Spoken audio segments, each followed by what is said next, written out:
Beleza, minha gente? Sejam bem-vindos aí, programa Flávio Azevedo agora chegando para você, né? Seguindo aí a nossa programação aqui. Muito obrigado pelo carinho dos amigos que estão sempre aí nos prestigiando, né? Sejam bem-vindos todos que estão sempre aí nos acompanhando. 1h39 minutinhos aqui na Rádio Jornal, 1340 AM Leste Fluminense, hoje 29 de janeiro de 2018, né? Um prazer grande estarmos aqui com você. E, minha gente, hoje nós vamos tratar, como você que está nos acompanhando aí no Facebook já deve ter visto, né? Cultura inclusiva, educação especial e outros temas dessa natureza é o que está na nossa pauta hoje aqui, na pauta do programa Flávio Azevedo, né? E para isso, eu recebo aqui nessa tarde a minha amiga Garrolice Alvarenga, que, na minha concepção, é uma das autoridades aí nesse assunto, né, na nossa cidade. Há bastante tempo eu vejo Garrolice militando aí nessa seara, né, e tal, aí pela Secretaria de Educação, como professora, como ativista, né, e tal. E a gente convidou ela para bater um papo conosco aqui sobre esse tema, né? Eu quero já aqui agradecer a minha amiga Garrolice pela presença aqui no estúdio aqui da Rádio Jornal 1340 AM Leste Fluminense. Um abraço aqui para minha amiga Georgina e uma grata surpresa, né? Minha amiga Garrolice chega hoje aqui na companhia do meu amigo Rafinha, rapaz, né? Que é filho dela, né? E é cego, né? É uma pessoa que está inserida nesse mundo aí da inclusão e tal. E a gente vai bater um papo hoje aqui com a minha amiga Garrolice e acompanha aí para os amigos que estão nos acompanhando no rádio. Já estamos com imagens aqui dos nossos estúdios aqui para você que está ligado aí na nossa programação. Garrolice, é um prazer grande te receber, seja bem-vinda. Muito obrigado aqui pelo seu carinho, pela sua presença aí conosco, né? E seu boa tarde para a galera que está aí acompanhando a nossa programação. Bom, primeiramente, boa tarde a todos os ouvintes, aqueles que estão aí acompanhando, e eu quero agradecer, Flávio, a oportunidade de estar aqui com você, porque falar de inclusão, falar dessa cultura inclusiva é realmente para mim prazeroso, até porque quando você fala assim que eu estou com meu segurança, eu devo tudo isso a ele, eu digo que a culpa é dele, não é? Porque nós passamos, né, por esse momento de exclusão, há 25 anos atrás, e por isso essa é visceral, né?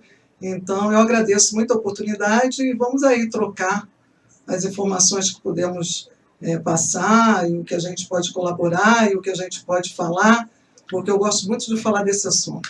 Garrolice, vamos começar falando do cenário, né?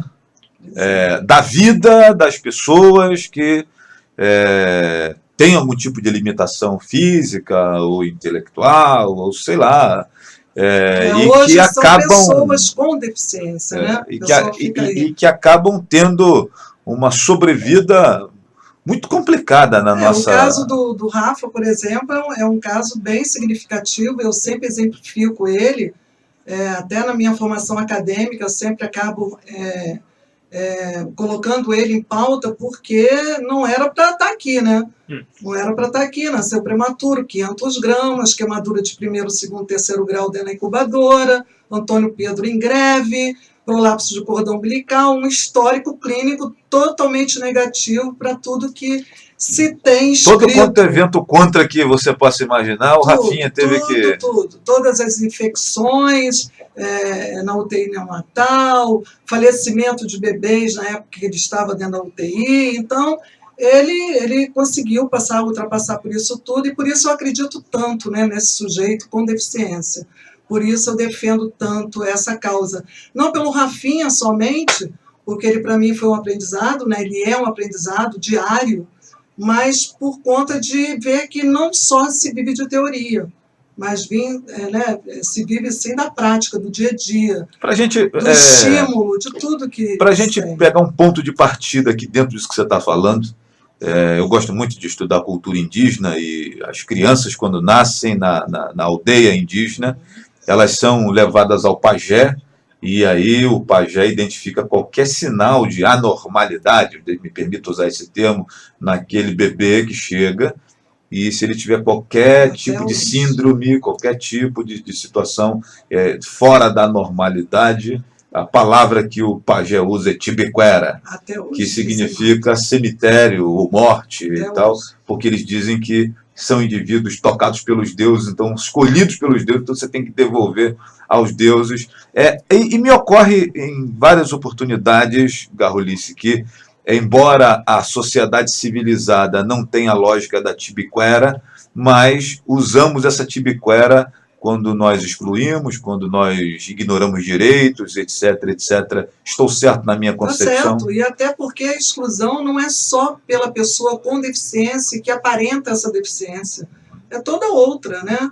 Tem sujeito que não aparenta fisicamente uma deficiência, no entanto, ele também é excluído porque usa óculos, porque ele é magro, porque ele é gordo, porque né, ele gagueja, porque várias outras questões que o sujeito é excluído. Então, você tem que estar dentro do quadradinho, né, na caixinha. Se você não estiver naquele padrão, né, assim como são as modelos, e muita coisa está se mudando, né, no dia a dia, e graças a Deus a história da educação especial perpassa por isso tudo, foram muitas lutas, né, e muito significativas para que a gente chegasse hoje a 13.146, que ainda apresenta algumas sequelas, ainda apresenta algumas entrelinhas, né, que é a lei, né, brasileira de inclusão, ainda apresenta, e o que é mais assim, interessante é que o Brasil é o país que maior lei tem, que mais leis tem e que menos direitos eles dão às pessoas com deficiência, né? A gente teve a oportunidade de estar fazendo uma viagem aí para fora, e a gente não vê isso lá fora. Não tem lei, mas, no entanto, tem o respeito, tem a dignidade da pessoa com deficiência, que sempre está à frente de qualquer outra afirmação, né, da diferença que o sujeito tem. Então, aqui no Brasil, a gente ainda encontra isso acontecendo, né, Flávio, nas tribos indígenas, em outros, digamos assim, outros segmentos, né, da civilização, chamada civilização, a exclusão. Sinceramente, quando eu vejo entre os indígenas não me incomoda, mas me incomoda bastante. Exatamente. Quando a gente encontra aí no mundo ocidental evoluído, né, em pleno século XXI, em 2018, nós ainda temos esse tipo de comportamento. Temos várias barbáries aí que vem do simples ao maior. Eu, há poucos dias atrás, fui dar um assessoramento a uma professora que foi minha professora de Braille e de 2 Vox e de Soroban, lá do Benjamin Constant, que passou num concurso em 2012, foi eu que cheguei aqui em Rio Bonito, 2012, no município, e passou no concurso de fisioterapeuta, e ela passou em todos os exames, passou naquela, né, admissão que faz do exame admissional, e não conseguiu assumir o cargo, né? E quando assumiu, agora, porque botou advogado, porque botou isso, porque botou aquilo, foi colocada de canto num outro lugar que ela não tinha condição de trabalho, cega, só cega. Com formação, com mestrado, com doutorado, fez concurso, prestou concurso, e falei aí na cara da gente. No tempo que eu militava na enfermagem, eu gostava sempre de dizer para as pessoas que o cego ele não tem deficiência mental, né? O cego é uma pessoa, ele simplesmente ele não enxerga. Assim, né? Como o surdo. Assim como o surdo, ele também não é deficiente mental. Ele, né, e por vezes... Aliás, a sociedade... Eu já vi um monte de gente gritando, conversando com o cego. Eu falo assim, meu irmão, ele não é surdo, ele é cego. Então estou eu e ele, e aí pergunta, como você perguntou ainda há pouco, a idade de Rafinha? E ele respondeu. Sim. Pergunta para ele, né? A idade você perguntou a ele, porque ele sabe responder. Apesar dele ter outros comprometimentos leves, e talvez se tornaram leves exatamente por causa do estímulo que ele teve durante a jornada dele, né? Que não tinha chance para nada, né? Não ia falar, não ia andar, não ia isso, não ia aquilo, e graças a Deus ele faz de tudo, tem a autonomia dele, e por isso eu acredito tanto, né, Flávio, nessa pessoa com deficiência, dependente da deficiência que ela tenha, ou do grau que ela tenha de limitação. Deixa eu aproveitar a oportunidade para mandar um abraço aqui para o meu amigo Marcelo Molica, nos acompanhando aqui pelo Facebook, meu amigo Moisés Pereira, estamos ligados no programa, abraço Moisés. Minha amiga Marilena Carvalho Marins diz aqui que respeito acima de tudo, diz ela, infelizmente é o que menos se vê no Brasil. É mais ou menos por aí, né, galera? Você está falando agora há pouco. Um abraço aqui para minha amiga Georgina, também nos acompanhando. Abraço, Georgina, tudo de bom. E a galera que quiser deixar alguma pergunta, algum comentário, alguma ponderação, pode fazer aí na minha página no Facebook, aí na nossa live. Nós estamos aqui transmitindo ao vivo a programação. E, Garrolice, diante desse cenário que nós estamos descortinando aqui, surge essa novidade que é a coordenação dentro da área da educação, a coordenação de educação inclusiva, né, e tal, essa coisa toda. Como é que funciona isso? Quanto tempo que começamos a contar com essa ferramenta? Na verdade, o Ministério da Educação e Cultura, ela coloca que deve haver um setor na Secretaria de Educação que trate, né, dos assuntos pertinentes à educação especial na perspectiva inclusiva que começou em 2008. Essa perspectiva oficial, mas a educação especial já existe há muito tempo.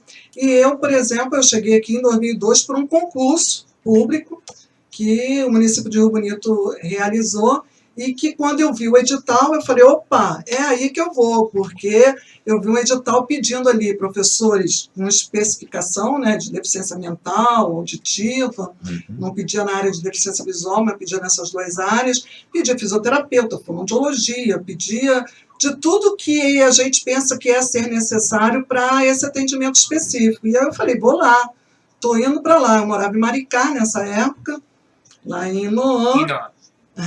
E eu falei, vou para lá. Aí, quer dizer, a gente chega cheio de gás, né? A gente quer fazer e acontecer. A gente chega aqui em 2002 e se depara com uma escola especial, duas escolas especiais na época, né? Que era o Centro de Educação Especial José Aquela Reis, que tinha ali onde é o bombeiro hoje, né? E o Rio dos Índios, que era de surdez.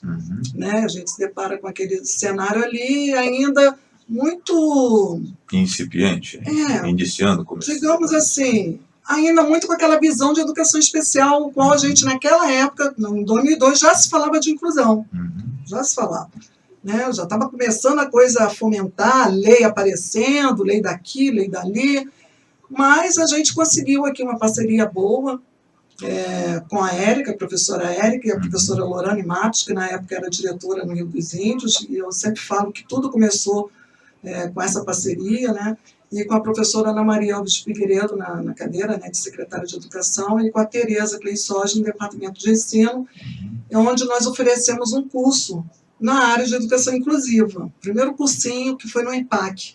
A Gilsara era diretora na época e também abraçou a causa, muito carinho, e começamos a fomentar, só fomentar. Num primeiro momento, a ideia era multiplicar, formar multiplicadores, digamos assim. Né? Pelo menos que acreditasse que isso seria possível aqui no município de Rio Bonito. Porque logo quando a gente chega, isso não é só porque é Rio Bonito. Quando eu cheguei em Macaé também foi a mesma coisa. Cheguei em Macaé em 2010. E foi a mesma coisa. Cheguei numa escola que era para incluir os alunos, eu fiz concurso específico lá também, que eu só faço concurso específico da área de deficiência visual, e aí o pessoal dizia assim, Garro, não é assim não. Vai pensar que aqui é Rio Bonito não, que aqui não, aqui as coisas não acontecem não, e também está acontecendo. Então, é uma questão cultural mesmo, de você fomentar o tema e você mostrar, né, para as pessoas que isso é possível, que isso acontece, e começamos a fazer a inclusão, primeiramente, dos alunos surdos. No IPAC, por quê? Acabou com a escola de surdo. Não é acabar com a escola de surdo, né? Mas é direcionar um trabalho de surdez e, na verdade, reconstruir um trabalho, porque eram, na época, eu me lembro bem, nós tínhamos 19 alunos surdos, a maioria meninos, eu tinha 6 alunos meninas e 29 profissionais.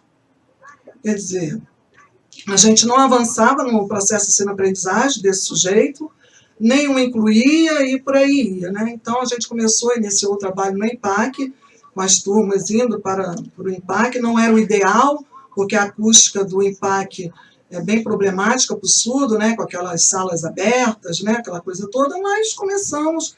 E vou te dizer uma coisa, Flávia, eu não me arrependo nem um minuto, né, de ter feito isso. Foi quando o Tarcísio começou a crescer também, que a gente começou a fomentar em Tarcísio a terminar o ensino médio, se tornou professor de Libras, que hoje tanto a gente Eu até falo, não consigo fazer um trabalho de se isso não estiver junto com a gente, né? A gente não conseguiu que ele entrasse no concurso, porque foi um concurso também feito não para as pessoas com deficiência, então uma coisa desandou um pouco, ele não conseguiu passar, né?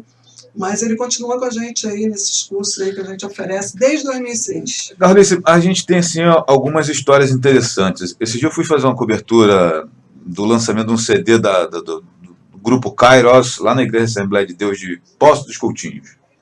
Lá no interior, lá dentro, onde você às vezes fica imaginando que as pessoas não estão antenadas a essas situações. E aí, durante toda a programação, tinha uma menina, durante a programação, ela em pé lá na frente, fazendo os sinais de Libras, né, então, aquela coisa toda e tal. E no final da programação eu fui conversar com o pastor e perguntei para ele: pastor, quantos surdos o senhor tem aqui na sua igreja? Ele: nenhum. Eu falei: ué, mas o senhor disponibiliza uma menina ali e tal? Não, é porque de repente pode chegar alguém que seja. Isso é cultura inclusiva. Então, assim, lá dentro de Poços dos Coutinhos, né, chega a me arrepiar toda aqui. Um local interiorano, né, uma igreja, né, e tal, e o pastor Jesaías, eles quero mandar um abraço aqui para o pastor Jesaías e tal, que faz um trabalho bacana. E eu fiquei muito assim, entusiasmado com a resposta que eu recebi do pastor, porque é mais ou menos o que a gente espera, né? Então, se a gente tem uma série de exemplos negativos e que coisas poderiam ser melhor, temos alguma coisa que já está começando a funcionar, né? Muito bom saber disso. Eu achei muito bacana muito isso. Bom saber disso, e é isso também que nos move, Flávio, de uma tal maneira que a gente não vê nada, a gente vê esse trabalho se desenvolver. Porque a gente, mesmo com a política vindo do MEC, a gente ainda tem alguns entraves nos sistemas de ensino. Por exemplo, as salas de recursos multifuncionais. É para ter em cada escola uma sala de recursos multifuncional, independente se tem aluno com deficiência ou não. É para ter uma sala de recursos multifuncional com um profissional habilitado para estar ali. Porque quando o aluno chega, está lá. A escola já está inclusiva, esse professor já está trabalhando com esse pessoal, já está trabalhando com essa escola, já está dando curso, já está fazendo, né, articulação, porque esse professor do AE é assim que ele tem que funcionar. Se ele não funciona assim, também está errado.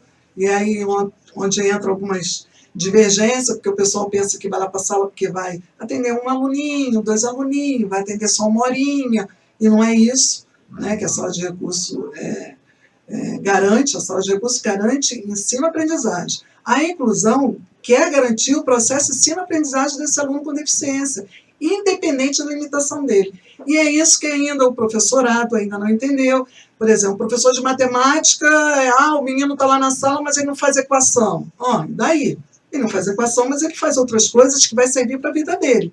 Como você vai adequar uma aula de equação para um menino com um déficit intelectivo que não chegou na equação ainda? Você precisa pensar nele. O que você pode oferecer para ele que vai servir para a vida dele na matemática? E isso gradativamente, a gente está aí avançando aos poucos. Tem aqui um comentário interessante da Fabiana Oliveira, diz assim: trabalho no município de Tanguá e achei que a educação especial ainda trabalha com muita lentidão. Isso prejudica muito o desenvolvimento dos alunos, né? Diz aqui ela.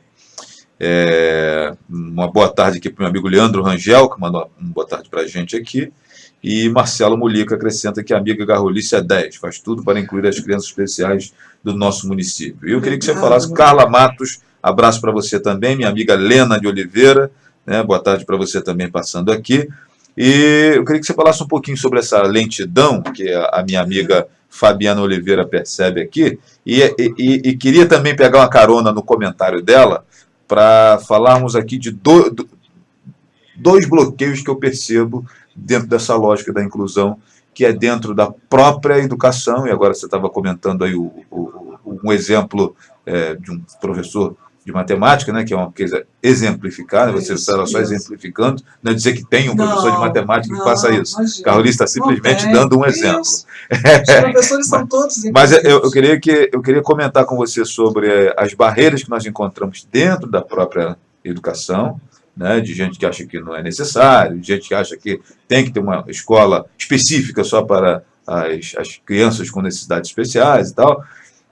E também a principal barreira que eu vejo, por muitas vezes, Gaules, do próprio pai desse estudante, desse aluno, que não aceita isso. Ele fica mais à vontade se o filho dele Então, estiver entre iguais, né? E tal, porque acha que vai ser zoado, que vai sofrer bullying e que não sei o que e tal. Como é que é isso? Como é que é trabalhado isso? Porque às vezes eu percebo que a gente tem assim, o mecanismo é muito voltado para o aluno e a gente esquece que existe toda uma família, uma sociedade por trás disso que é pouco trabalhada e por isso eu recebo você aqui, para que as pessoas possam ouvir nossa conversa. Muito bom você perguntar isso, Flávio, porque a gente teve um cuidado muito grande nesse ano de 2017, fazer uma reunião geral com todos os familiares e trouxemos exemplos aqui, o Thiago Lacerda, que é um paralisado cerebral de extrema limitação, mas usa cadeira de rodas, e trouxemos aqui também o Ricardo, autista,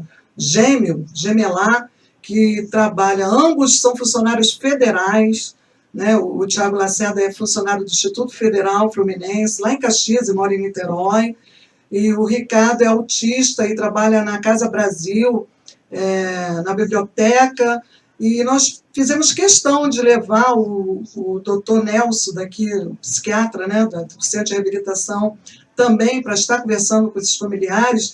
E aí o que nos choca é exatamente isso, que a família não chega. Nós tivemos até um número bem representativo, que, na verdade, eu fiquei até muito entusiasmada, porque foi um número representativo. A gente teve mais de 70 pais ali, eu tenho 700 alunos no censo. Uma adesão que você ainda não tinha visto em outras oportunidades. Eu tenho 200 alunos sendo acompanhados diretamente por nós e por auxiliares, então foi uma adesão legal, num horário legal, porque foi às 18 horas, então, né, durante a semana. Mas o que a gente pensa em relação à família, e aí eu posso ficar muito à vontade para falar, porque eu também sou família de uma pessoa com deficiência, é que a gente precisa trabalhar a autonomia desse sujeito, porque não vai ter um mundo específico para ele, vai ter uma escola específica para ele, vai ter um clube específico para ele, vai ter uma casa específica para ele, mas não vai ter um mundo para ele. Então, o que a família precisa entender é que ela precisa confiar nesse sujeito como sujeito. Primeira coisa, é um ser humano que precisa ter a sua identidade, primeira coisa. Segunda coisa é que a gente não vai estar aqui perpetuamente, né? Então, para defender a nossa cria, que nasceu com defeito, não é defeito, eles têm uma diferença que faz parte desse mundo e que ensina muita gente. Porque quando eu trouxe o Thiago Lacerda aqui, paralisado, que não move, né, nenhum membro inferior nem superior, e aí o cara querendo gravar ele, né, o menino lá da comunicação, né, foi gravar e ficou entrando na frente dele, eu falar, e deixa eu falar, porque ele ainda consegue emitir som, querendo falar com esses pais e querendo mostrar que ele tem autonomia. E quando se perguntava questões relacionadas a banco, a vida privada dele, e ele respondia, é isso que precisa ser mostrado para a sociedade. Essa cultura, inclusive, de que o mundo foi feito para todos. E assim, Garrolice, para as nossas autoridades, para a sociedade como um todo, eu costumo sempre lembrar que a natureza acaba compensando. Eu sou técnico de enfermagem, e costumo sempre dizer porque estudei isso, né? O cego, por exemplo, ele tem uma audição e um tato maravilhoso. No caso de Rafinha, né? Ele ramifica mais ainda, porque ele tem perda auditiva de um ouvido, escuta pouco do outro, mas é fofoqueiro de primeira. Não é nada aí. Pois entendeu? Então, assim, eu acho que se essa pessoa tem uma limitação, tem uma deficiência, tem ali uma dificuldade, vamos aproveitá-la na sua... As habilidades e competências. Naquilo que é maximizado nas competências. Habilidades e competências, desenvolvê-las até, porque às vezes elas ficam esquecidas. E às vezes a gente esquece disso, né? E elas ficam esquecidas também. Quando esse sujeito... Eu tenho muitos professores falando para mim, mas Garro, o que essa criança vai fazer dentro de uma sala de aula que não movimenta os braços, não movimenta as pernas, não fala? Daí? Ele está ali, ele está fazendo parte daquilo, sim. O estímulo que você vai proporcionar a ele na sala de aula, os estímulos externos que tem ali em torno dele, vai ser para ele muito significativo, porque ele vai desenvolver, as sinapses vão ser desenvolvidas. Isso é fisiológico, isso é neurociência, entendeu? Que não se falava lá atrás, que não se dizia de nada. Com uma dificuldade de aprendizagem, nem todo mundo é bom em matemática, não é verdade? Eu, por exemplo, tenho uma dificuldade tremenda, eu não consigo colocar minhas contas no azul. Então, eu tenho dificuldade de matemática, não é? E aí, como é que é isso? Como é que eu desenvolvo isso? Eu não tenho que ficar fazendo minhas continhas diariamente, eu não tenho que fazer minhas anotações diariamente.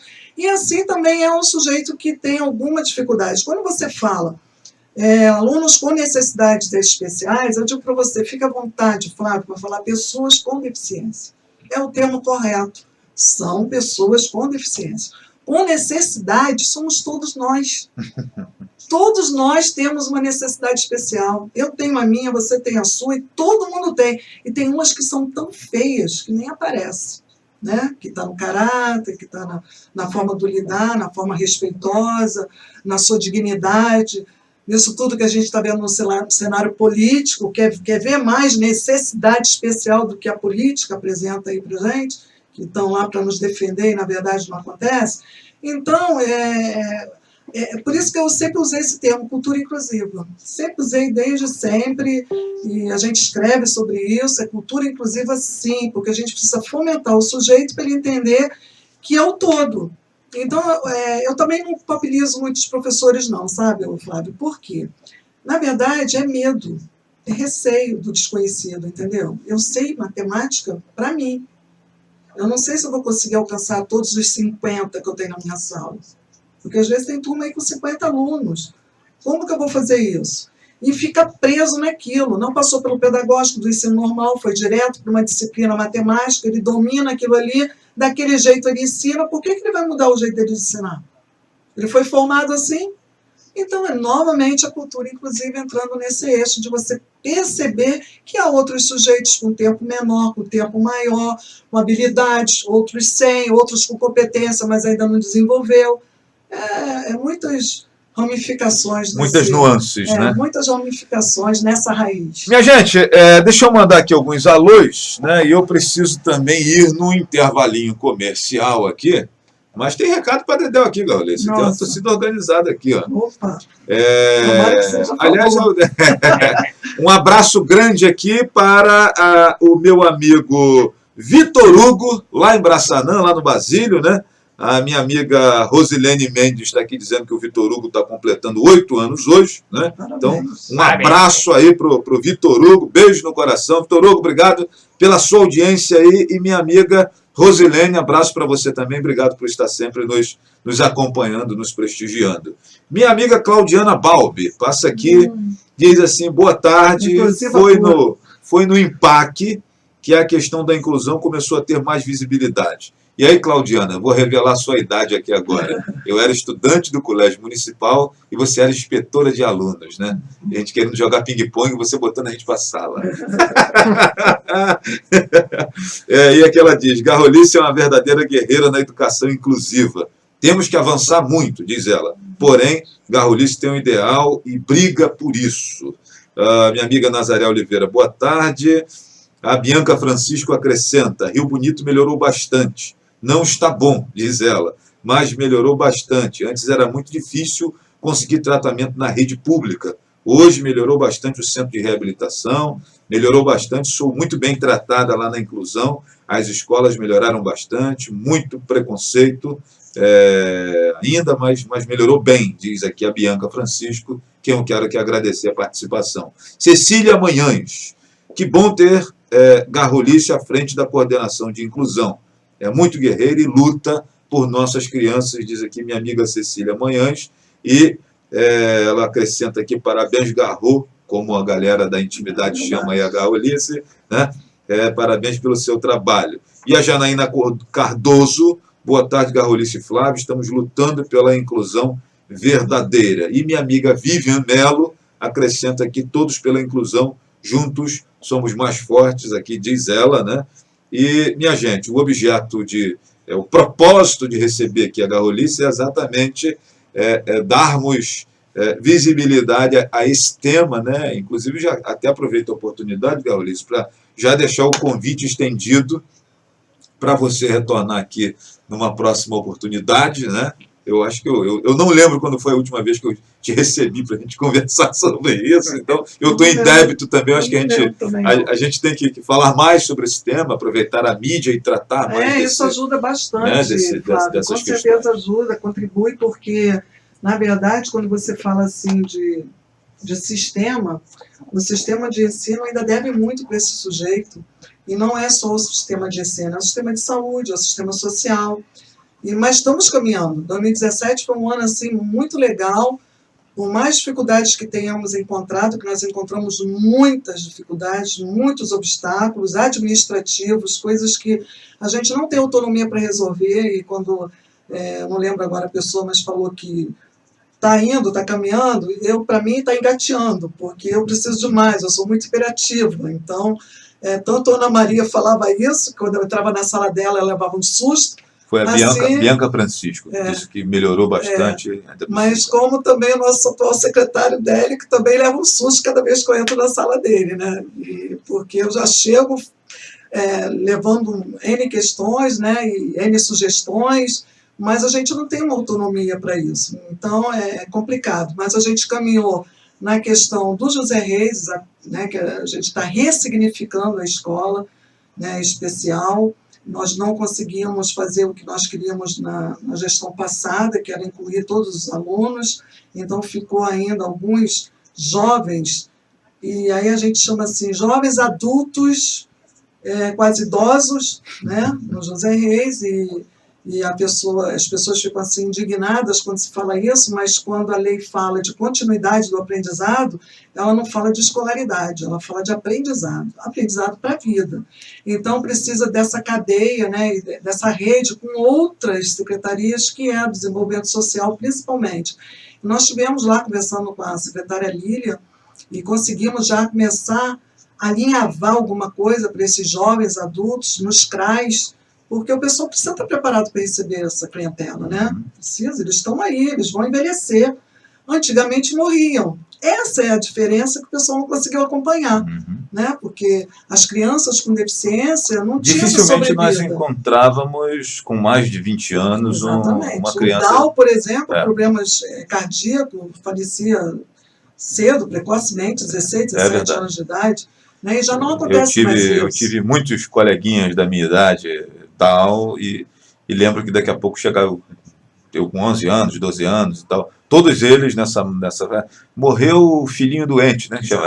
Assim que de maneira educada os pais da gente falavam, né? Então, morreu o garotinho doente de fulano e tal, papapá, aquela coisa. E a gente tem que ter essa rede. E você atribui essa vida mais estendida desses indivíduos a toda essa inclusão, a ciência também, a ciência, a evolução da ciência. Por exemplo, o nascimento de Adail, 500 gramas, Flávio. O que é 500 gramas? O pessoal chamava de feto. Um bolinho dentro da mão, né? Entendeu? 5 meses de gestação, tiveram que fazer exame da placenta para ver se era aquilo mesmo. Para quem não sabe, gente, ó, Adail é esse rapaz simpático aqui, dá um sorriso aí, Rafinha. Esse rapaz simpático aqui, que é filho da Garrolice, né? Responsável por tudo. E é um camarada que me acompanha há bastante tempo, desde a época da Rádio Sambê, que ele é meu seguidor. A gente ouve sempre que pode o programa também, porque a gente vê você como esse instrumento realmente de apoio à sociedade, né, à população, porque sem comunicação ninguém fica sabendo de nada. Né, e sabendo já fica complicado, você imagina se não souber. Né? Garrolice, a Fabiana Oliveira, essa que se identifica aqui como funcionária da Rede Tanguá, diz assim, recebi uma turma de aceleração com 24 anos, com 24 alunos, melhor dizendo, no município de Tanguá, e esse termo de necessidades especiais é bem verdade, diz ela. Todos tinham algum tipo de necessidade especial. Nenhum com laudo, mas nitidamente precisavam de ajuda, deficiência intelectual. Muitos acabam abandonando a escola por terem idade e não conseguirem aprender. Né? Então, aí vem outra divisão, né? Porque, na verdade... nós temos muitas dificuldades de aprendizagem, que às vezes eu correlaciono com dificuldade de ensinagem. E aí é complicado. Né? Por quê? Normalmente diz que a cobrança é do sistema, porque o sistema dá aquela grade curricular, aquele conteúdo que tem que ser aplicado dentro daquele tempo. Gente, não é mais assim. Não é mais assim. A gente precisa... Usando aqui um termo clássico, Garrolice, e um personagem mundialmente conhecido, extremamente importante, aos 12 anos, o professor de Thomas Alva Edison, chamou a mãe dele no canto e falou assim: esse filho seu é maluco, é retardado, tira ele da escola porque não dá. E aí o moleque foi para casa, aprendeu, ganhou a escolaridade com a mãe, que por acaso era professora, e mais adiante ele se tornou ninguém mais, ninguém menos que Thomas Alva Edison, o inventor da lâmpada, desse microfone que eu estou falando com você. Mesmo com esse exemplo tão grandioso, a gente ainda encontra na escola essa questão. E aí é que eu penso que o sistema se perde. O sistema educacional se perde. Agora, uma outra questão que eu gostaria de apontar, pelo menos é uma coisa que eu enxergo. Essa publicidade das Paralimpíadas, eu percebo que também ajudou muito, não só na aceitação da família, aos indivíduos com deficiência física, ou etc. e tal. Tudo que acontece de ruim é só para melhorar, Flávio. Vou usar aquele verbete da novela. Tudo que acontece... Que isso vai para a mídia, e aí o cara, aquele sujeito que tem uma deficiência tal, aparece com 5 medalhas penduradas e tal. Tudo, tudo. E eu vendo algumas entrevistas, inclusive, de indivíduos deficientes, mas que sustentam suas famílias, irmãos, pais, não sei o quê, porque tem patrocínios importantes e tal. Então eu acho que de 10 anos para cá, 12 anos para cá, quando começou a se divulgar as Olimpíadas, foi uma ferramenta importante também. Essa a penúltima, né? Onde veio mais medalha de ouro para cá do que na própria Olimpíada, né? Sim. Né, na primeira participação do Brasil na Paralimpíada, ganhamos mais medalhas do que a história do Brasil em todos os Jogos Olímpicos. Exatamente. Né? No entanto, a gente está agora, de novo, com um déficit muito grande de incentivo, de estímulo, seja para o esporte com deficiência e sem deficiência. A gente está passando um momento aí muito crítico, né? E que eu penso que todo o sistema governamental tem que fazer alguma coisa, porque o Brasil está meio perdido, né? Nós estamos meio perdidos aí nesse... A sociedade construção de escolas, a escola diferenciada com música, com esporte, tudo isso já tinha que estar acontecendo, Flávio. Tudo isso já tinha que estar acontecendo. Porque a competência... Eu estava assistindo ontem lá com meu filho um torneio de skate, e eu já fiz uma pesquisa sobre isso. A maioria dos meninos que desenvolvem esse esporte com skate, eles não estudam. Ou se estudam pela misericórdia, porque a competência dele é sinestésica. Entendeu? A habilidade dele é sinestésica, é movimento, é corpo. E aí a gente quer enfiar português, matemática, história, geografia e ciência de uma vez só na cabeça desse sujeito. E não vai, não é isso. Nem todo mundo vai ser gari, mas também nem todo mundo vai ser doutor. Vai ser astronauta. Você entendeu? Então a escola precisa ver isso, precisa vestir essa camisa, a gente precisa se movimentar Eu quando chegar em casa hoje, eu vou soltar uma meia dúzia de foguete, porque eu falo isso há bastante tempo e por minha causa. Determinadas coisas que eu estudei na faculdade, na faculdade adorei tudo que eu estudei, mas no ensino médio e na escola regular, um monte de coisas que eu estudei e que quase me reprovaram. Forçosamente. E esse troço não... E tanto é que eu não sei. Não sei. Garrolice, você sabe que eu não sei fazer conta de dividir por 2 números. Eu aprendia só para fazer na prova. E às vezes eu fazia a prova de matemática todinha. Tem máquina de calcular hoje. E a conta de dividir por 2 números, eu deixava em branco. Não fazia. Aí nunca consegui tirar 10 em matemática e tal. E quando eu vou fazer hoje conta de dividir, eu uso a calculadora. Então para que eu vou aprender aquela jossa lá? Então, assim, um troço que poderia ter me reprovado. Eu sei que isso é uma discussão danada, que nós temos alguns profissionais de educação dentro da caixinha, não saem de jeito nenhum, né, e tal, mas eu concordo com essa... Não é nem mais uma caixinha, é uma barra de concreto, não é possível. A gente fura de tudo quanto é lado e não vaza de jeito nenhum, entendeu? Por que não usar máquinas de calcular numa sala de aula? Porque o sistema não dá máquinas de calcular. A maioria dos alunos hoje tem isso aqui, celular. Por que não usar o celular no dia de aula? Por que não aproveitar a tecnologia, que nem um cego hoje com o negócio de braille? Né? É uma problemática, porque ele vai para aqui, cara, ele vai para o áudio, tem tudo em áudio hoje, entendeu? Eles não querem aprender braille, a gente até leva isso, porque afinal de contas, Luiz Braille morreu à toa, né? E um cara com 15 anos de idade, eu canso de falar isso, os cegos mais antigos ficam revoltados, porque eles falam, não, peraí, Luiz Braille, com 15 anos de idade, me cria uma metodologia de ensino, com os códigos em pontos em relevo, e hoje, com essa tecnologia, alta tecnologia, ele ia estar fazendo pontinho em relevo? Não estaria mesmo, isso eu tenho certeza absoluta, o cara é um gênio, entendeu? Então, por que não alinhavar tudo isso, que é antigo com o novo, e vamos ver qual é a história disso aí. Você vai dar uma aula de história, e você pede uma linha histórica, né, de algum assunto. Por que não apresentar isso através de slide, ou, sei lá, de uma dramatização? Por que não pedir isso aos alunos que façam essa pesquisa?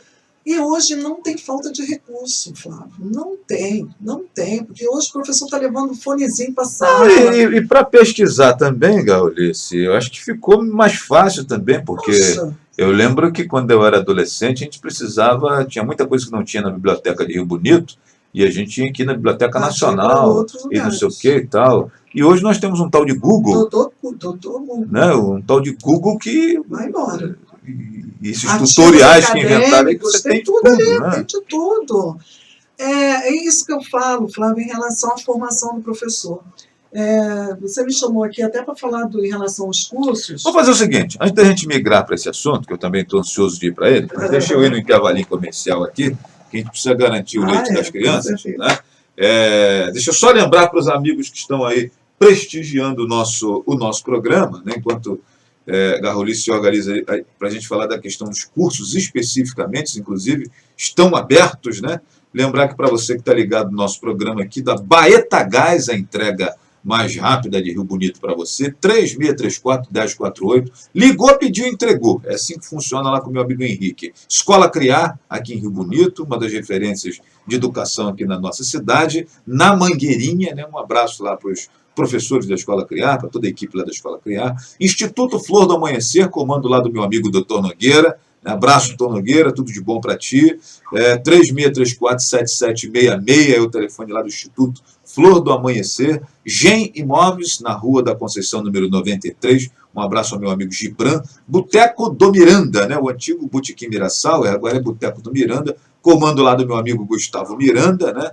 Com aquela comida de boteco bacana, aquele tira-gosto de primeira, aquele chopp e aquela cerveja para a galera que curte na temperatura ideal. Padaria Guimesh, meu amigo Marcelo, grande abraço para você, lá na Avenida Manuel Duarte, abraço aqui, meu amigo Marcelo, próximo ali ao Rio Bonito Atlético Clube, aquele pão torradinho, aqueles produtos de confeitaria especiais na Padaria Guimesh, é onde você melhor encontra com um sabor mais bacana, né? Deixa eu lembrar aqui para você do Açaí Mais Sabor. Um abraço lá para o meu amigo Rogério, né? Saúde e energia você encontra lá no Açaí Mais Sabor, sorvete com 0 de lactose, 0 de gordura, sorvete e açaí com 0 açúcar, a tal da paleta Musclimedes, né? Para a galera que malha aí, tem também a MHP, a galera que malha curte bastante isso, né? O picolé recheado, né? Lá na Avenida Manuel Duarte, número 671, loja 2, e lembrando para você, que tem lá 5 ingressos para o show da rapaziada aí do grupo Qual Vai Ser, o sururu do Qual Vai Ser, né? A galera que vai estar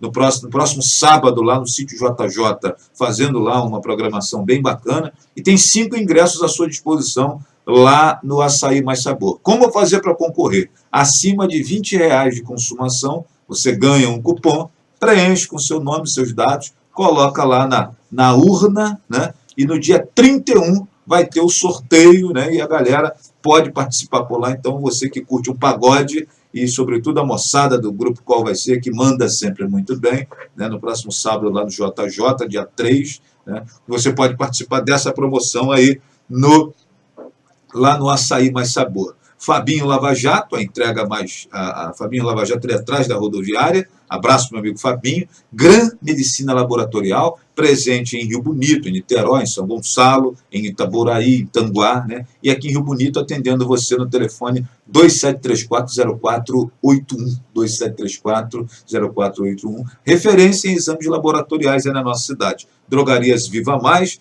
2734-1656, Rua Getúlio Vargas, número 130, Drogarias Viva Mais, antiga farmácia Dois Irmãos, né? Um abraço aqui para a moçada que está nos acompanhando. Sheila Santos, seja bem-vinda, né? E a Claudiana confirmou que ela realmente tomava conta da gente na hora do recreio, e era linha dura, ela diz aqui, né? E realmente, a pequenininha ficava grande na hora de gritar com a molecada fazendo arte, né?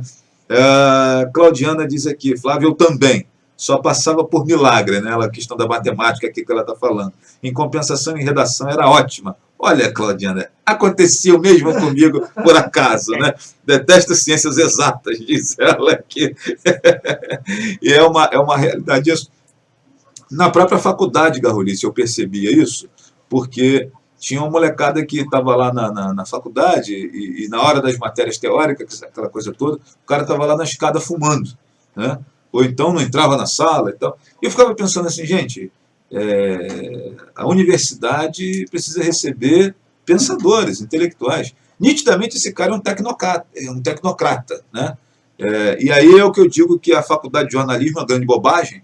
Eu gostaria muito mais que nós tivéssemos uma escola técnica de jornalismo para aprender técnica de redação, as 6 perguntas básicas de uma matéria jornalística, o que, quem, quando, onde, como e por quê, né, que é o que você precisa responder numa matéria jornalística, no lead, sobretudo. Aprendeu essa técnica, tchau e benção. Então, quem gosta da reflexão, quem gosta de escrever, de pensar, então nós vamos ali estudar os pensadores da comunicação, o Foucault, o Durkheim, etc., os McLuhan, o Stuart Hall, lá da Inglaterra, que são os Walter Benjamin da vida que a gente estuda, o Saussure, essa galera toda que a gente estuda na comunicação, isso deveria ser para quem quisesse se especializar na área do pensamento. Mas a técnica em si de escrever uma matéria, meu irmão, 6 meses de curso, 1 ano, você resolve o problema do cara e ele não fica empatando o tempo dele ali. Mas a gente sabe da questão do capitalismo selvagem, né? E tem tudo isso, né?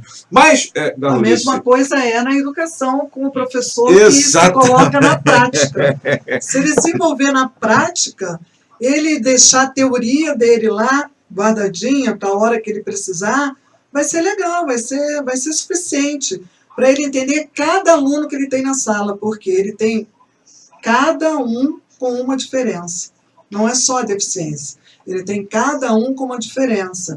E como é que é essa diferença na minha metodologia de ensino, na minha estratégia?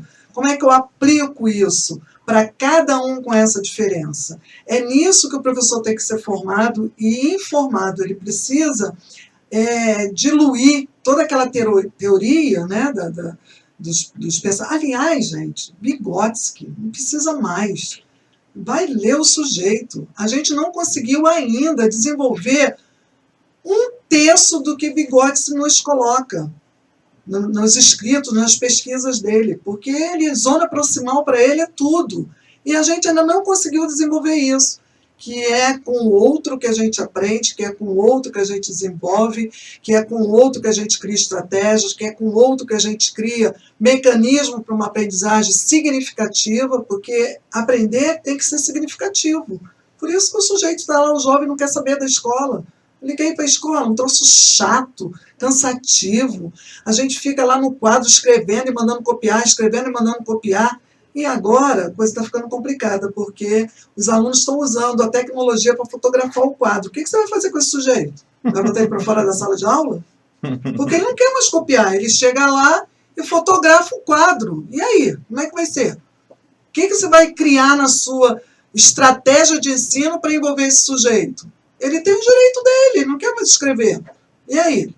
Então, gente, eu penso que a gente tem que somar esforços aí para um ensino assim, de qualidade, um ensino com equidade, um ensino onde o professor não sofra. Porque, Flávio, eu sei que a gente, principalmente aqui, né, a gente está em Rio Bonito, a gente, infelizmente ou felizmente, precisa falar da nossa realidade.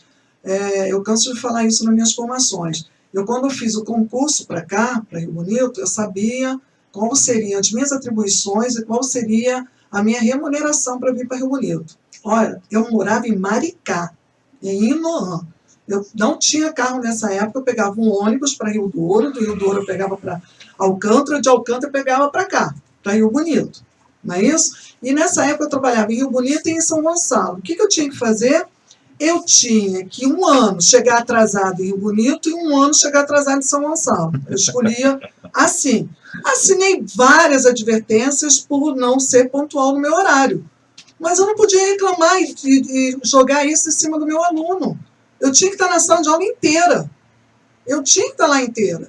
Tanto é que eu fui fazendo concurso para outros lugares, né? Para poder eu ir embora.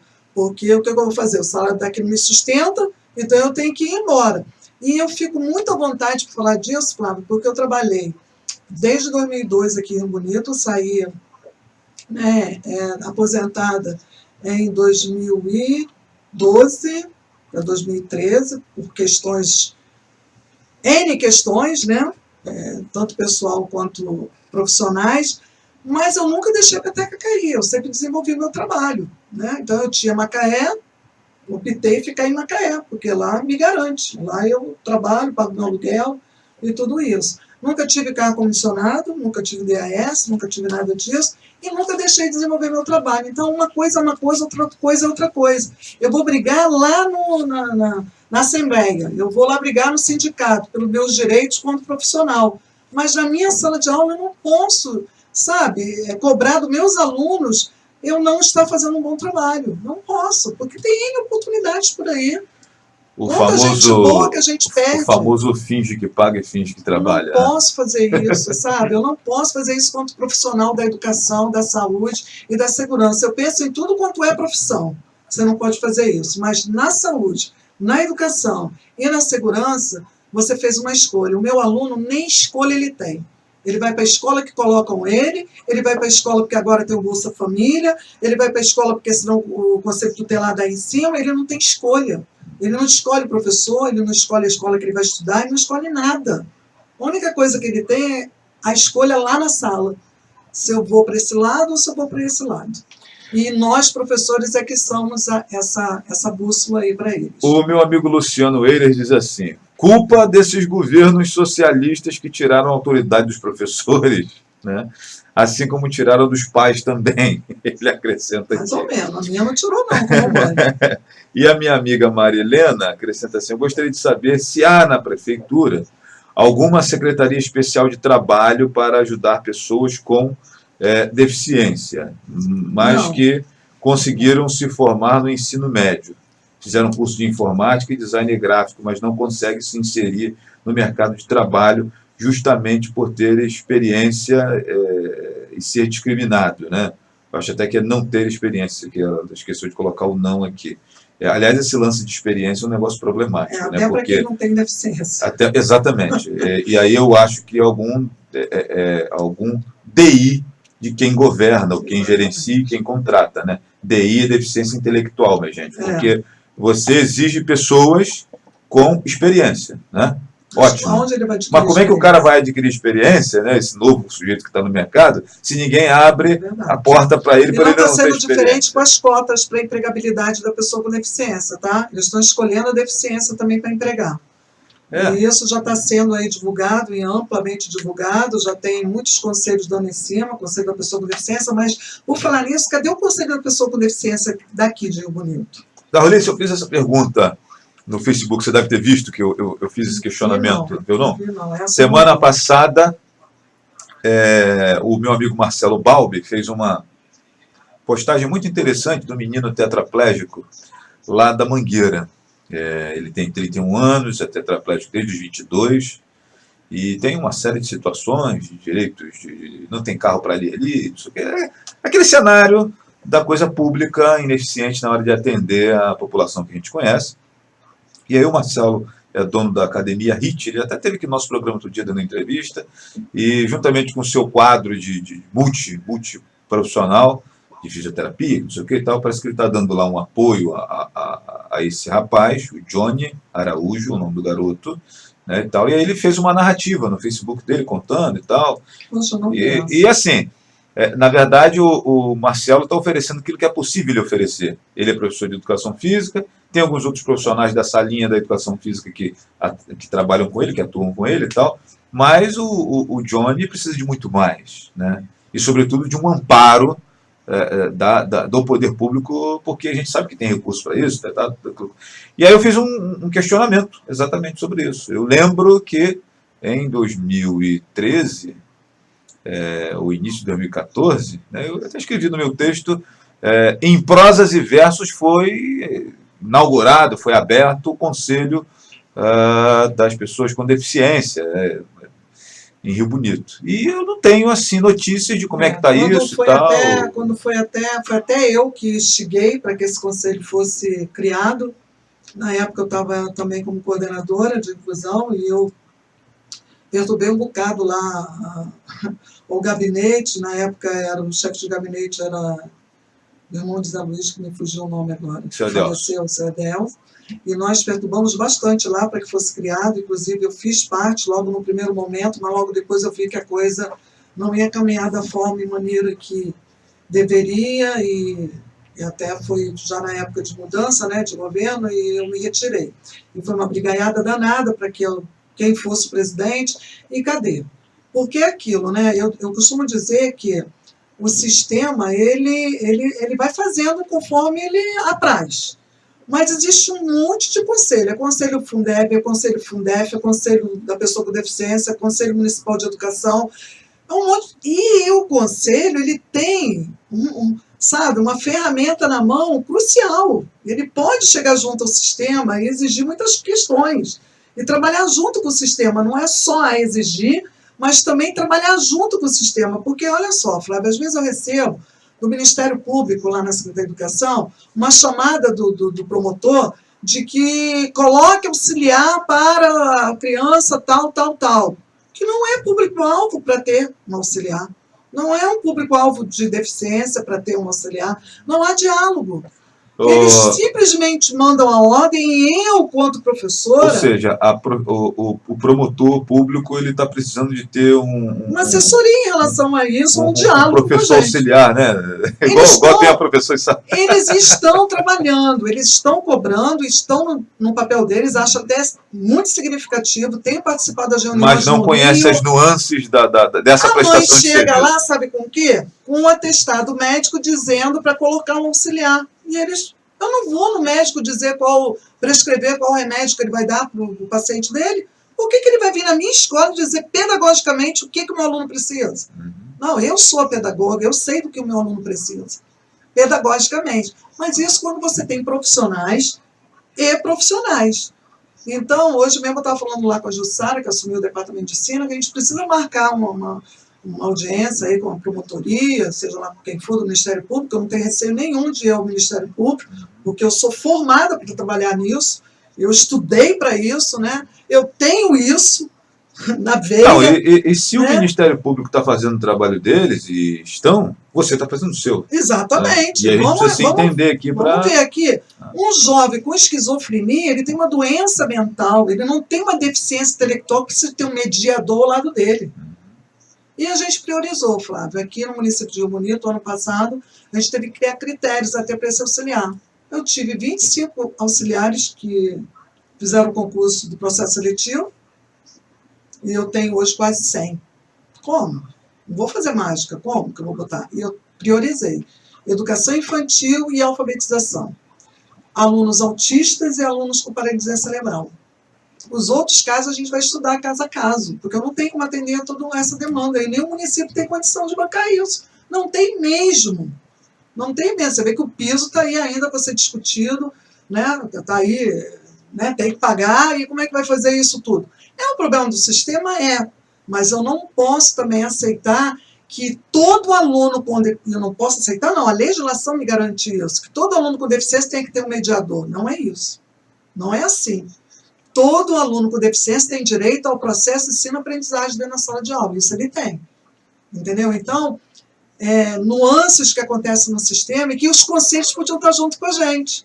Hoje eu tenho a parceria do Conselho Tutelar. Diz assim, Garrolice, eu coloquei lá, aproveito a ocasião, diante da narrativa do Valber, aproveito a ocasião para questionar que fim levou o Conselho dos Direitos da Pessoa com Deficiência, à época chamado COMUD. Lembro que esse instrumento foi instituído numa festiva terça-feira de 27 de novembro de 2013, num evento pomposo no antigo fórum. Aliás, um dos objetivos do COMUD era exatamente representar de maneira institucional os muitos Johnnies que nós temos em Rio Bonito, com direitos ignorados e violados, etc, etc. Foi esse o questionamento que eu fiz, né? E eu gostaria muito de de ver sendo retomada, e aí sai até o jornalista de cena aqui, entra o coordenador de Agenda 21, né, que eu sou, e penso que esse é um instrumento extremamente importante, inclusive para você que milita nessa área, seria mais alguém para engrossar esse caldo aí de falar de cultura, inclusive. Esse negócio o Conselho Municipal de Educação está lá amarradinho com a gente. Tudo que a gente faz, a gente passa pelo Conselho Municipal de Educação. Eu preciso ainda de criar essa parceria com a Câmara, porque, na verdade, ainda não tenho, não sei quem é que representa ainda a educação lá no Legislativo, não sei quem são os representantes, mas também não me chamaram para conversar. A Comissão de Educação é formada por Xeroca, Dilon e Neném, o terceiro, eu acho que mas Xeroca e Dilon tenho certeza que são os dois, são dois nomes que estão lá na Comissão de Educação. Não seria uma comissão de chamar quem trata dos assuntos e tal, para conversa, ver o que está rolando, o que não está rolando? Mas não, a gente é chamado para trocar profissionais de lugar, porque é do amiguinho, do vereador tal, aí está de marcação com fulana tal, e não é isso que acontece, porque eu não trabalho assim, eu trabalho com profissionais, entendo que os alunos com deficiência precisam ter avanços, não é para tomar conta, não é o processo ensino-aprendizagem, que ele tem que dar conta, e se não tem o perfil para aquele aluno, que eu faça trocar. Para estar com um aluno que tem o perfil para estar. Então, isso a gente tenta fazer, né? Mas às vezes tem essas interrupções aí que a gente fica assim, peraí, será que eu estou fazendo errado? Então é para continuar, deixa me levar? Eu não consigo fazer isso. Arlice, então vamos lá, vamos falar, porque o ponteiro ali está andando e daqui a pouco chega a hora da gente ir embora, e a conversa está muito boa realmente, mas a gente... matriculação tem muita coisa para falar, nossa. Até o dia 18 de fevereiro estão abertas as inscrições para os cursos como é que funciona isso, então, inscrições onde, eu acredito que depois de tanto tratarmos disso aqui, pelo menos uma pessoa que está ouvindo a gente deve estar interessado em aprender um pouco mais, tomara, né? Eu fiquei, sabe, porque eu tenho lá a minha amiga parceira Edilane, que é a... Aliás, deixa eu mandar um abraço aqui para a minha amiga Simone, e ela manda aqui, inclusive, minha amiga Simone Ferreira, né? Ela ia vir comigo, fugiu. Ela manda aqui um abraço para o nosso amigo Rafinha, ela coloca aqui, daí o Rafinha, lindo demais, ela coloca aqui, então, um abraço aí para Simone. E ela já esteve aqui no nosso programa outro dia, batendo um papo sobre isso, foi bem bacana. Simone mas vamos lá. Simone é uma parcerona, inclusive eu só estou conseguindo fazer alguma coisa, porque Délio realmente foi também parceiro como secretário de Educação e me deixou ficar lá com minhas parceiras, que é a Simone, que já me acompanhava da outra gestão, e agora a Renata também está com a gente, e a Aline Alves, né, que me ajuda ali para estar fazendo esse, né, ponta a ponta, de segunda a sexta-feira, porque eu não estou aqui todos os dias, né? Então eu tenho a maior confiança na equipe, a gente trabalha muito, muito, muito amarradinho, e graças a Deus a gente conseguiu fazer alguma coisa. O José Reis, na pessoa da Ana Cristina, né, e da Rosana, que tem sido parceiras inclusivas, e a gente está tentando de todas as formas ressignificar o José Reis. A gente criou as salas de aula interativas, porque é para a autonomia do sujeito, né? A gente não quer que aquilo permaneça como se fosse um depósito de adolescentes. Deixa eu deixar aqui uma sugestão da Arlice. Por 2 vezes eu já recebi uma foto da piscina do José Reis Verde. Eu não confesso para você, não estou querendo aqui polemizar, mas eu acho que poucas escolas para crianças com deficiência conseguem ter uma piscina para exercer suas atividades, para complementar as questões. Na pessoa de Garrolice Alvarenga e na pessoa de coordenadora de inclusão, eu não aprovo aquela casa para ser o José Reis. Assim como também já não foi aprovado pelo Conselho Municipal de Educação na gestão anterior. Eu lembro disso. Então, não me pergunte sobre isso, porque eu não tenho nada a declarar. Não, mas eu digo assim, não é esse aspecto, não. Estou falando assim, eu acho que aquela piscina poderia ser aproveitada, e se ela está verde lá, significa que não está sendo aproveitada. Exatamente, então por isso... E é uma ferramenta tão bacana. Pois mas, por exemplo, alunos que têm paralisia cerebral, a piscina tem que ser aquecida. Então, até botar um aluno, né, com paralisia cerebral, que seria o trabalho na piscina, seria com esse sujeito, por isso que eu não aprovo. Ou eu tenho, ou eu prefiro dizer que não tenho. É igual professor de sala de recurso. Mas assim... Eu prefiro dizer que eu não tenho professor de sala de recurso, mas não é mais caro. Mas não é mais caro fazer a piscina, aquecer ela. Eu já tenho ela pronta, é só aquecer agora. Não, mas é uma casa que não é nossa, Né? é uma casa alugada, é uma casa que não tem acessibilidade, é uma casa cheia de escada. Eu, particularmente, acho aquele monte de escada uma coisa assim, tem muito engraçada para uma escola com pessoas desculpa, com deficiência. Ele sabe da minha posição em relação a isso, Sim. O prefeito também sabe da minha posição em relação a isso, mas a gente pegou realmente, Flávio, um ano muito complicado para resolver muitas coisas. O CAE, o Centro de Atendimento Educacional Especializado. E já que entramos nessa seara, o que me incomoda também, Garrolice, é a falta de planejamento e de apresentação de um projeto. Por exemplo, você está me apresentando algumas questões técnicas do prédio da Escola José Reis, nós não estamos falando aqui das equipes, porque às vezes quando você fala dessa questão do prédio, o cara entende que a gente está falando dele. Não, eu tenho maior respeito pela galera que trabalha lá, pelos alunos e tal. Agora, quem tem um mínimo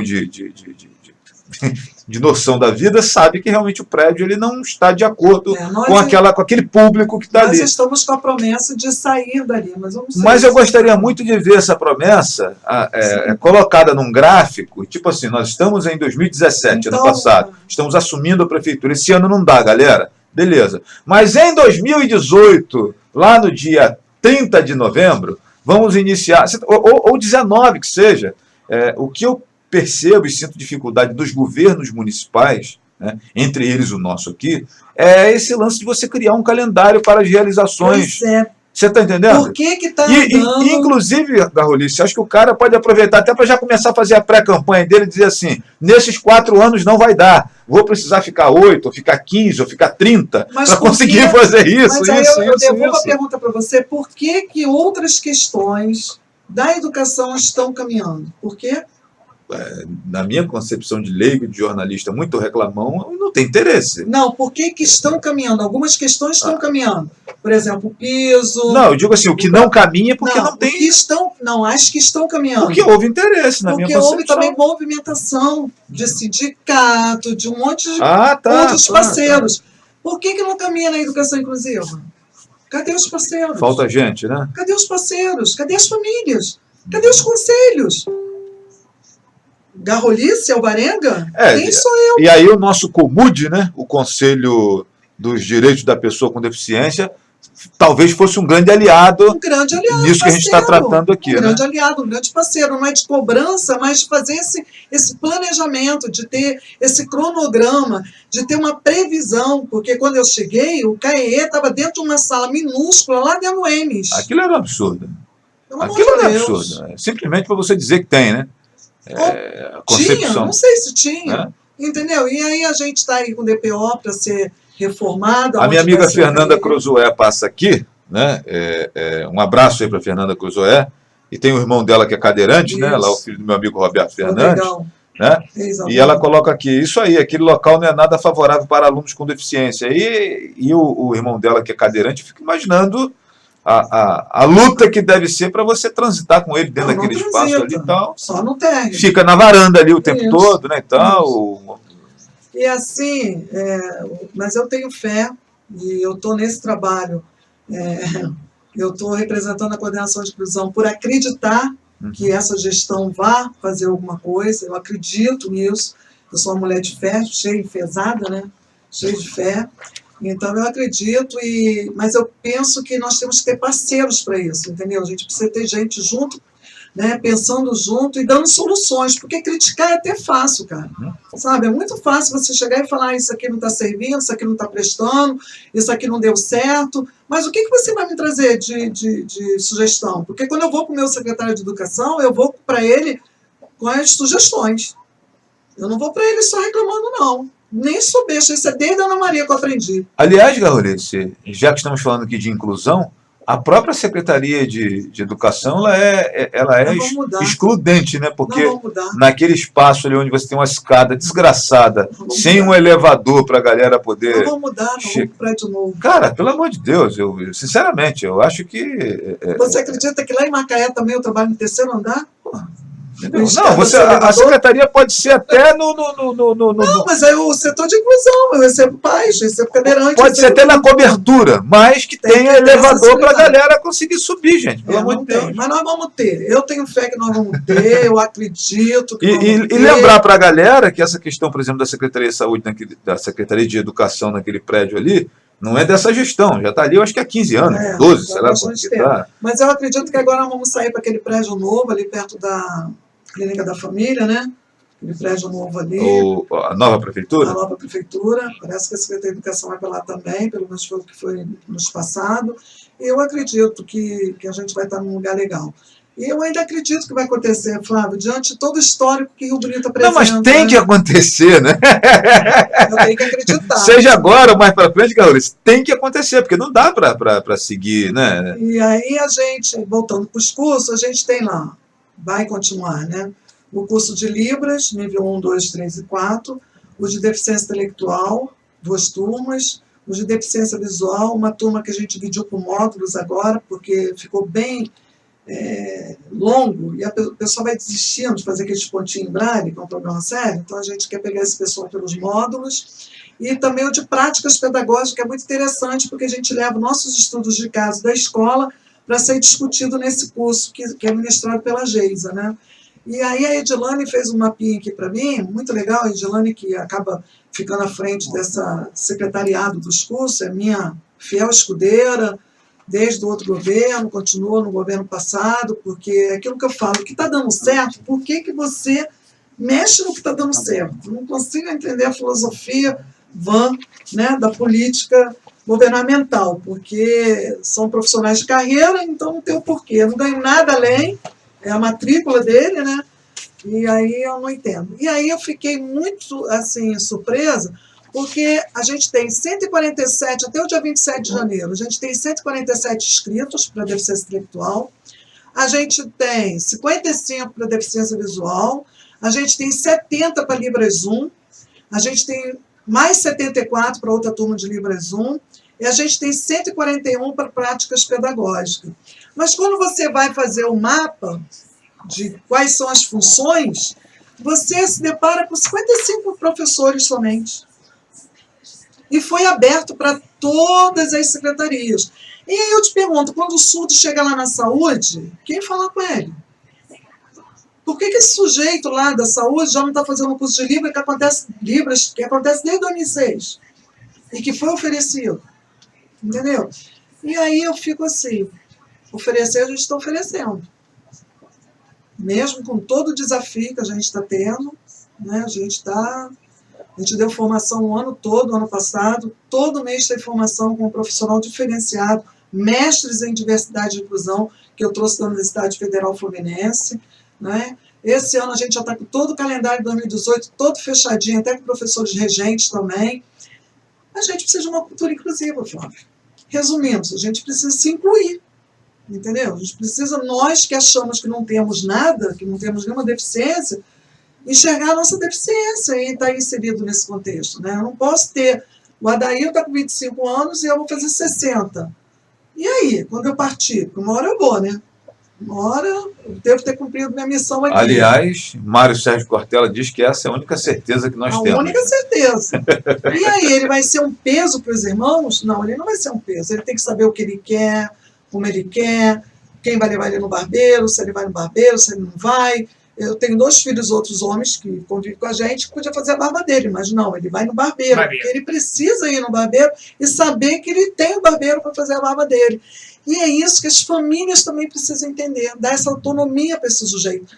Por mais que ele tenha uma deficiência intelectiva, ele vai se desenvolver se você permitir. Agora, se você começar a cercar ele, né?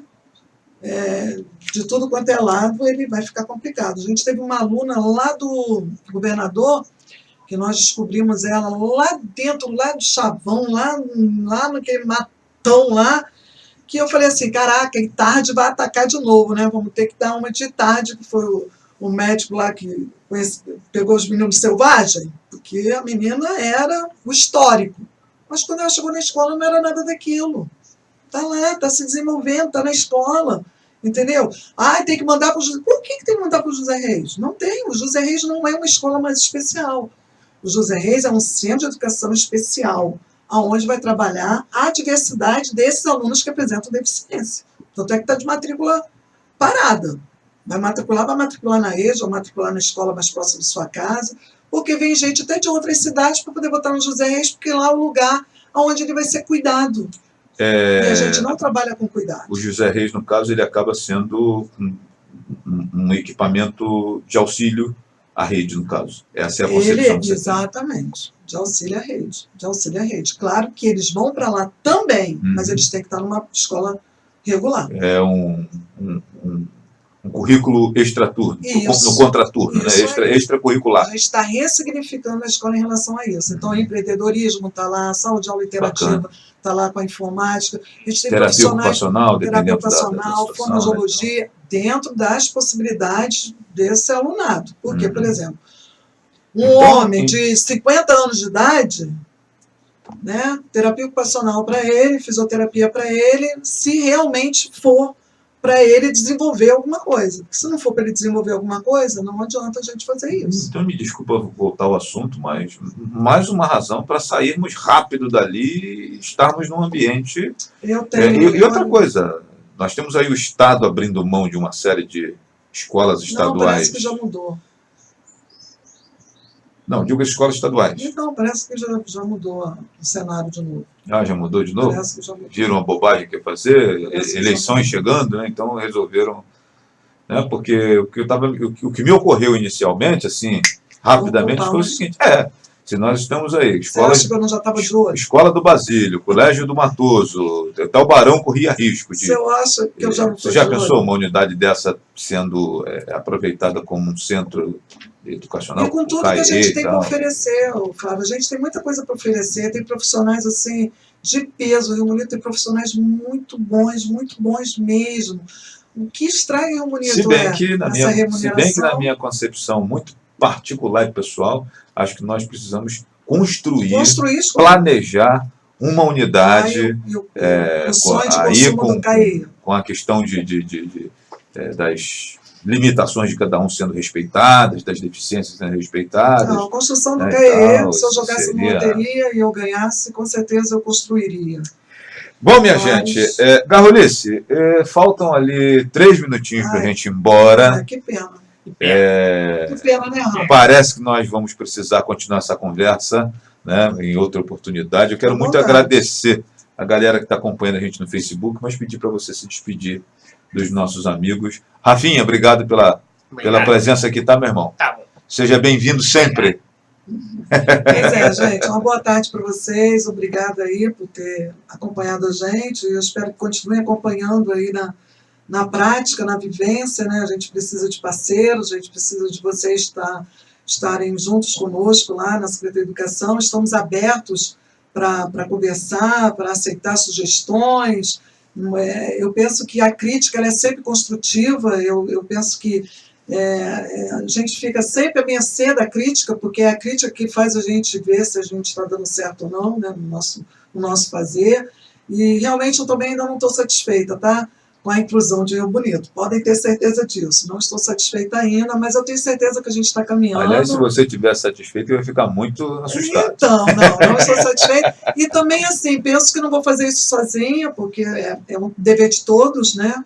Essa cultura inclusiva que eu sonho, e eu acho que é o sonho de todo mundo, só que eu fico mais à vontade para falar dela, por ser uma referência pelo caráter visceral que eu tenho, né, de ter um filho com deficiência, então eu fico bem à vontade para falar sobre isso, e agradeço a confiança de todos nesse trabalho, porque eu sei que tem muita gente que torce, sim, e agradeço a Secretaria de Educação por ter, né, me oportunizado a estar à frente desse trabalho, ao prefeito, que realmente sempre está ali nos ouvindo, da forma que ele pode, e eu tenho certeza que a gente vai caminhar. Flávio, obrigada pela oportunidade, você, e toda hora que você precisar, nós estamos aqui. Para falar de cultura, inclusive, você pode me chamar a hora que for, que eu dou um jeito e venho. Tenho certeza disso. Minha gente, eu quero também aqui aproveitar a oportunidade e agradecer a todos os amigos que estão aí nos prestigiando, mas Infelizmente chegou a hora de ir embora, né? Chegou a hora de ir embora. Agradecer mais uma vez a minha amiga Garrolice Alvarenga pela presença aqui. Meu amigo Rafinha, que veio aí com ela, né, e tal. E, sobretudo, você, que está sempre nos prestigiando, nos acompanhando. Que volto amanhã, 13h, com mais um programa Flávio Azevedo, né? Quero convidar você para estar conosco hoje, lá na reunião da Agenda 21, a reunião mensal nossa da Agenda 21.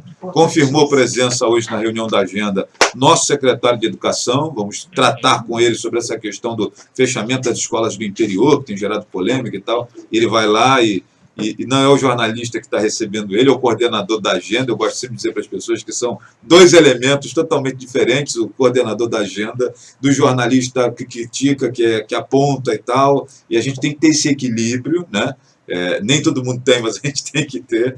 E aí eu quero até cumprimentar o secretário, que de pronto, não, Flávio, eu vou lá sim e tal. Então, acho que nós teremos uma reunião muito bacana. São outros conselhos também? Já tem as suas representatividades, né? Dentro da agenda, os conselhos. Conselho da né? pessoa com deficiência também? Não, eu não sei nem como é que está esse conselho. Estou querendo respostas para o conselho da deficiência. Fica até aqui a provocação. Mas é isso, minha gente. O ponteiro está dizendo que está na hora de ir embora. Eu quero agradecer a todos pelo carinho. Amanhã a gente volta. Beijo no coração de todos. E a gente vai ficando por aqui. Valeu, pessoal. Valeu. Abraço grande. Tudo de bom. Sucesso aí para todo mundo que está sempre nos acompanhando. E aí, gostou? Gostei.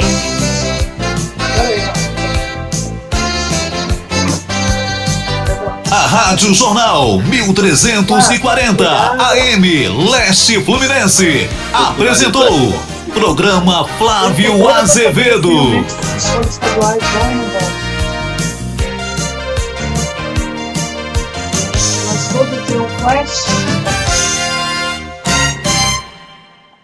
Tá chegando agora, meu nome é